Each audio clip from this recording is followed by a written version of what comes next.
Donc ce soir on va parler d'aller mieux, en fait, voire d'aller bien après des relations d'emprise, de comment on se reconstruit après relations d'emprise, ou plusieurs même relations d'emprise, parce que c'est pas impossible aussi d'avoir un parcours où il y a eu plusieurs relations de ce type-là. Donc le plan en fait ça va être d'abord que je vais vous faire une petite introduction, je vais me référer un petit peu à légèrement avant la rupture, tout ce qui se passe avant la rupture d'une relation d'emprise. Ensuite on va parler donc de quoi faire quand on sort d'une relation d'emprise. Ensuite on va parler du coup de quand le faire aussi.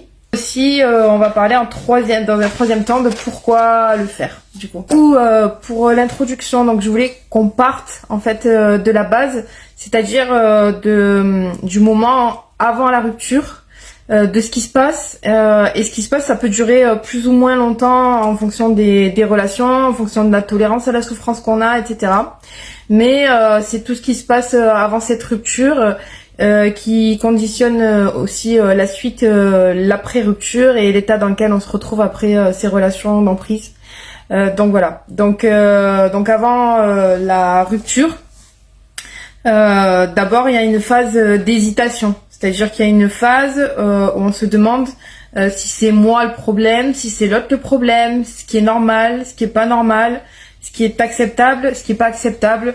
On doute complètement de soi parce que ce qui se passe c'est qu'en face, les personnes souvent qui rentrent dans une relation d'emprise, elles ont aussi des schémas par rapport auxquels parfois elles culpabilisent en fait. Donc du coup c'est compliqué de faire la part des choses entre ce qui est de notre responsabilité par rapport à ce qu'on fait et de la responsabilité de l'autre, donc dans ces relations d'emprise. Et c'est pour ça que ces relations en fait elles peuvent durer très longtemps, ça peut durer des années, enfin voilà, c'est vraiment compliqué parce que ça fait perdre vraiment tous nos repères. Évidemment il y a ces phases où on se dit je vais le quitter ou la quitter, où je reste, il y a des phases un peu de lune de miel, il y a des phases où ça va pas du tout, donc voilà. Donc ce qui va se passer en fait c'est que on va négocier avec l'autre en communiquant, et ce qui se passe c'est que du coup on met beaucoup de côté nos ressentis, notre colère, nos valeurs, notre dignité et notre amour propre. Donc en fait c'est ça la dépendance affective, c'est le moment où dans cette relation là on finit par même plus se reconnaître parce que on va aller vraiment au-delà des limites acceptables par rapport à nous, et on va s'y perdre complètement, et du coup ça donne que l'autre a vraiment un pouvoir sur nous. Donc en fait au final donc il y a rien qui marche, et le problème de ça c'est que ça crée plein de douleurs qui se transforment à terme, quand ça fait longtemps et que c'est quelque chose qui dure, ça se transforme en souffrance. Donc cette souffrance-là, qui dure ou pas, elle dépend de nos schémas inconscients, c'est-à-dire de notre zone de tolérance à toutes les choses qu'on ne devrait pas accepter. Donc on continue comme ça jusqu'au moment de la rupture. Alors la rupture, je vais pas en parler parce que la rupture, ça peut être sous une forme ou sous une autre. Ça peut être même la personne qui a l'emprise sur vous qui rompt. Ça peut être vous parce que vous n'en pouvez plus. Ça peut être un événement déclenchant. Ça peut être plein de choses. Donc il n'y a pas un type de rupture significatif par rapport à l'emprise. Mais donc par rapport à tout ce que je viens d'expliquer, le résultat de toutes ces phases-là dont je viens de parler, c'est qu'en fait quand on en sort, on se sent vide et vidé. C'est qu'on est confus, c'est-à-dire qu'on a plein d'émotions contradictoires, parce que comme je vous ai expliqué, comme nous aussi on a des schémas, on va avoir tendance à culpabiliser, peut-être que j'ai bien fait, peut-être que j'ai pas bien fait. Il y a aussi les émotions, on a de la colère contre l'autre, et en même temps on se dit ouais mais je tiens à lui, voilà, je l'ai aimé, blablabli, blablabla. Donc voilà, donc il y a beaucoup de confusion, on ne sait pas trop. Donc c'est ce que je disais, on a perdu ses repères. On sait plus ce qui est sain ou pas. On a pris l'habitude en plus de se déconnecter de ses émotions pour garder la relation. Donc du coup, ça sème encore plus la confusion, parce qu'au plus on est déconnecté de soi, au moins on a de boussole en réalité pour se repérer par rapport à ce qui est sain, pas sain, ce qui est bon pour nous ou pas. Ensuite, on a aussi peur que ça recommence avec une autre personne, chose qui est vraiment pas impossible, des choses qui peut être même honnêtement, pour l'avoir vécu, quasi sûr, parce que tant qu'on fait pas le travail de fond, quand on n'a pas compris plein de choses par rapport à notre fonctionnement et tout ça, en fait on recommence. et on se coupe des autres. Alors soit parce qu'en fait on a peur d'être jugé, soit parce qu'on a honte.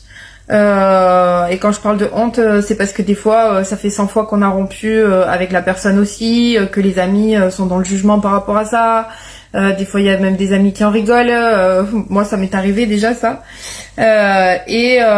Sinon il y a aussi qu'on veut la paix, tout simplement parce qu'on se sent complètement vidé, épuisé, et qu'on a juste envie de se mettre dans son coin et de pleurer en fait. Voilà. J'allais vous dire que tout ça, ce ressenti qu'on a, c'est totalement normal, et en fait c'est pas une faiblesse, que bien au contraire, le fait de commencer à avoir ces questionnements, ces hésitations, le fait de se remettre en question et tout ça, c'est le moment en fait où on commence justement à avoir une forme de lucidité. Donc c'est que au contraire apparaît du coup des choses plus saines déjà. Ensuite donc on va parler du quoi faire. Alors dans le concret, quand on sort d'une relation d'emprise, la première chose à faire c'est redevenir son propre repère sécure. C'est-à-dire que retrouver un espace intérieur fiable, où on se connaît bien, où on s'écoute et où on se croit. C'est-à-dire que plutôt que de se poser 100 000 questions sur l'autre, sur son comportement, de se poser des questions à l'extérieur de soi, on va commencer à se reconstruire nous intérieurement. Alors c'est pas forcément se reconstruire parce qu'on n'est pas forcément détruit, parce que justement c'est ça en fait qu'un thérapeute ou un coach va venir chercher à l'intérieur de vous. C'est ce qui est à l'intérieur de vous, mais que peut-être après la relation d'emprise vous ne voyez plus du tout. Donc déjà c'est redevenir votre propre repère. Arrêtez de se centrer sur l'autre ou sur les autres. Mais reprendre en fait cet espace-là où on apprend à se redécouvrir, où on apprend aussi à se sécuriser. Voilà, donc ça c'est la première des choses à faire. La deuxième des choses à faire, c'est apprendre ou réapprendre l'estime de soi. C'est-à-dire que on a besoin de connaître précisément notre valeur. Et notre valeur, je le répète souvent, que ce soit en live ou que ce soit aux personnes que j'accompagne, notre valeur, ce sont nos valeurs. C'est-à-dire quelles sont les valeurs que j'incarne, quelles sont mes limites. Donc en fait, c'est important de reconnaître sa valeur et de reconnaître tout ce qu'on va apporter aux autres. Et aussi, ce qui est important, c'est de connaître nos limites précisément. Précisément, pourquoi ? Parce que sinon, si on les connaît pas précisément, ça laisse toujours un doute. À ce moment-là, les personnes peuvent encore à nouveau être dans l'abus vis-à-vis de nous. En fait, il faut que ce soit plus les autres, nos repères par rapport à nos valeurs. Alors nos valeurs, j'aimerais définir aussi encore quelque chose, c'est comment est-ce qu'on réagit à des situations, comment est-ce qu'on fonctionne. Voilà, pour aller dans le détail, juste pour vous donner un détail. Par exemple, on dit souvent la famille est une valeur. En fait, la famille, non, c'est pas une valeur, c'est une stratégie comportementale pour nourrir mes valeurs. C'est ce que m'apporte le fait d'être en famille qui sont mes valeurs. Par exemple, ça va être solidarité, soutien, générosité, voilà. Ça, ce sont vraiment des valeurs. Donc voilà. Donc, on a vraiment besoin d'être au clair avec soi-même pour se réparer. Et en plus, ça permet de faire le deuil parce que ça permet de comprendre ce qui était en dehors de nos valeurs qu'on a accepté ou que l'autre n'a pas respecté. Voilà, c'est aussi pour faire la différence, ce travail-là, par rapport à l'estime de soi, entre ce qui était de l'ordre de l'emprise que l'autre pouvait avoir sur nous et de ce qui est de l'ordre de notre personnalité, notre personne. Donc en fait, il y a aussi par rapport à cette estime de soi des nouvelles habitudes saines à prendre pour ne plus perdre ses repères et ne plus jamais revenir en arrière. Ensuite, le numéro 3, la troisième chose à travailler, c'est apprendre à ne plus subir, mais sans devenir bourreau des autres. C'est-à-dire qu'il y a des personnes qui ont bien compris que c'est parce que leur limite était trop large qu'elles sont rentrées dans cette relation où l'autre avait de l'emprise, elles ont bien compris qu'elles sont allées au-delà de leurs limites, etc., etc. Le problème, c'est que elles ont tellement été traumatisées en fait, parce que c'est un traumatisme, hein, une relation d'emprise, c'est un trauma. Elles ont tellement bien compris que il n'y a plus personne qui peut accéder à elles. C'est-à-dire qu'il y a de suite des barrières, il y a une carapace qui se forge et qui se forme. Et tant qu'on n'a pas appris à mettre des frontières saines mais perméables, c'est-à-dire qu'on peut quand même accéder à soi, eh bien on tombe dans ce qui s'appelle un genre de bunker émotionnel. Donc ça c'est pour se protéger, c'est après les relations d'emprise, on a tendance vraiment à mettre une chape en béton et à ce qu'on n'accède plus à nous. Donc voilà, donc pourquoi on doit apprendre à ne plus subir sans devenir bourreau des autres, c'est parce que aussi on a pris l'habitude d'osciller entre la suradaptation et se protéger, mais de façon pas saine. Donc quand je dis se protéger de façon pas saine, c'est que parfois on a acquis une certaine rigidité, il y a de la colère, il y a de la distance, parfois même on va punir par la distance, ou on va se protéger par la distance, ou des fois on va être dans le contrôle, dans l'hyper-contrôle du coup vis-à-vis des autres, ou vis-à-vis même peut-être d'une nouvelle relation qui pourrait rentrer dans notre vie. Et donc, on doit apprendre à agir de façon juste. Ensuite, la 4e chose à travailler, c'est de comprendre ce qu'on a reproduit et qui nous a fait entrer dans cette relation. Alors, soyons clairs, c'est pas pour culpabiliser, c'est pas pour juger du tout, parce que les victimes de ces relations d'emprise, elles en ont déjà assez sur le dos pour qu'on leur en rajoute. C'est juste vraiment d'identifier tous les endroits où les repères ne sont pas sains, ne sont pas alignés avec nous. Et donc derrière, c'est travailler sur les croyances, c'est travailler sur nos blessures, c'est travailler sur nos manques, c'est travailler sur les angles morts, c'est-à-dire aussi tout ce qu'on ne voit pas. Parce que le truc, c'est que quand on a une relation d'emprise, c'est que souvent derrière, on a des schémas inconscients et on ne se voit pas fonctionner. Même s'il y a des choses qu'on comprend, tant qu'on est mal, c'est qu'il y a des choses qu'on n'a pas encore compris, qu'on n'a pas encore saisi. Tant qu'on est mal ou tant qu'on a peur de rencontrer une nouvelle personne, c'est qu'il y a encore des choses à travailler. Parce que quand on sort de ces relations d'emprise et qu'on a fait un travail sur soi, on sait qu'on peut rencontrer à nouveau quelqu'un qui peut essayer de nous mettre sous emprise ou quelqu'un de toxique, etc. Mais la différence, c'est qu'on a assez confiance en soi pour à la fois dire stop à une relation qui nous convient pas, à la fois ne pas rentrer dans de l'emprise parce que on va le repérer et on va le comprendre et direct on va se protéger là pour le coup en disant un gros stop à la nouvelle relation. Soit on va bien réussir comme on se connaît bien, comme on a appris à connaître nos valeurs, on a appris à connaître notre mode de fonctionnement, on va apprendre aussi à bien repérer qui peut nous correspondre en couple. Donc on a plus peur de tout ça et on n'a plus de difficultés avec tout ça. Voilà, donc du coup c'est important en fait après une relation d'emprise, même si on croit être soigné, etc., d'aller quand même vérifier chez un professionnel que ça va mieux vraiment parce que moi personnellement c'est quelque chose que j'ai fait, c'est une erreur que j'ai commise. Bon après à l'époque il n'y avait pas autant de coaching, il n'y avait pas autant de prise en charge, etc. Mais moi alors quand je dis j'enchaînais les relations, c'était pas toujours parce qu'il y avait des moments où j'étais célibataire, hein. Mais justement je pensais à chaque fois avoir tout compris et puis je recommençais sans arrêt en fait et j'ai perdu je sais pas combien d'années comme ça.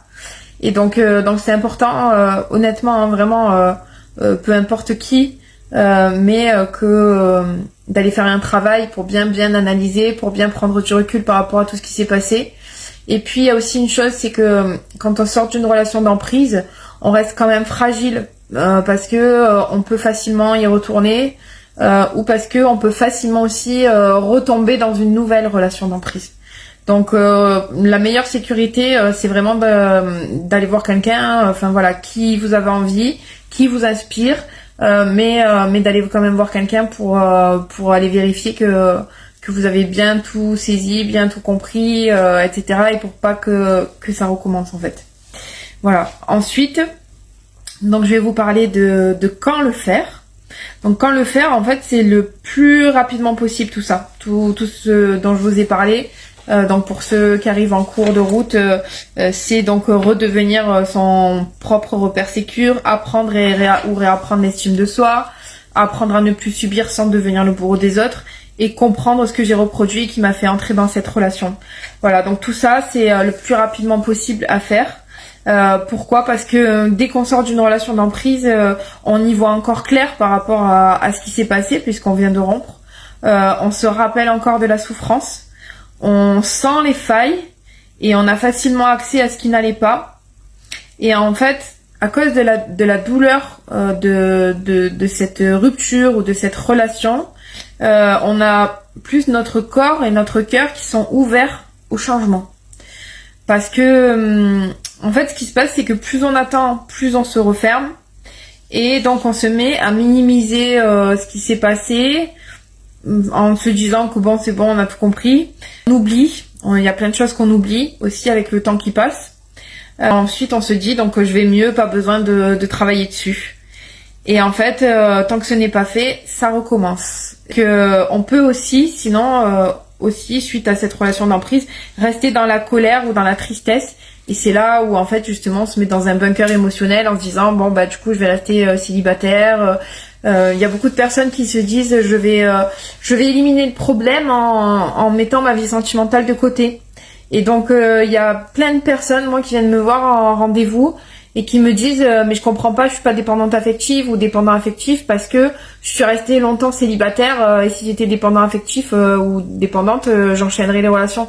Mais pas du tout en fait, pas du tout parce que justement le problème en fait de rester célibataire pendant longtemps, voire j'ai envie de dire un peu trop longtemps, c'est qu'on travaille pas le fond de ce qui est nécessaire à travailler et que on va tenir pendant un temps et puis un jour on va rencontrer quelqu'un qui nous paraîtra forcément mieux que les autres puisque sinon on resterait fermé comme on est resté pendant des années et que en fait soit ça donne tous les pouvoirs à cette personne de recommencer avec nous, soit c'est nous qui avec nos peurs, avec nos failles, avec tout ce qu'on a vécu, on va se le reprendre en boomerang dans la figure et à ce moment-là on va le rejouer ça d'une autre façon dans la nouvelle relation qui arrive. Donc voilà, d'où l'importance vraiment de faire ce dont je vous ai parlé. Donc ensuite, donc le point numéro 3, c'est pourquoi faire ce travail. C'est parce qu'on risque d'être dans l'hypervigilance ou la méfiance permanente. Parce que sinon, on peut faire le contraire aussi, c'est-à-dire aller vers une personne qui va nous faire encore rejouer ça. Ou alors vous-même vous allez rejouer ça sans le vouloir. En fait vous n'allez pas du coup sentir aussi la différence entre une relation saine et une relation toxique parce qu'il y a aussi ça dans le travail sur soi, c'est que du coup, enfin en tout cas moi je sais que en ce qui concerne les personnes que j'accompagne, elles sont très au clair après avec qui elles sont, avec leurs limites, avec la façon dont on communique en relation saine. Elles sont très au clair avec ce que les gens rejouent en face d'eux ou avec eux. Donc ça donne de la sécurité intérieure parce que on est vraiment redevenu son propre repère. C'est-à-dire que c'est plus l'autre qui va nous valdinguer là où il a envie de nous emmener, si ça doit être un manipulateur ou une manipulatrice en face de nous. C'est vraiment, on est ancré. Aussi que si on fait pas le travail, en fait, on saura pas identifier ce qui est juste et ce qui est pas juste. C'est quelque chose en fait que... Parce que j'entends aussi beaucoup la remarque, ce sont ceux qui mettent sous emprise, eux ils s'en sortent bien. Et moi je dois faire un travail sur moi pour me guérir de ça, pour me guérir de l'autre. Et en fait c'est pas forcément la bonne vision des choses. Parce que déjà la première chose c'est que un travail sur soi on le fait pour soi. On le fait pas pour les autres et on le fait pas contre les autres non plus.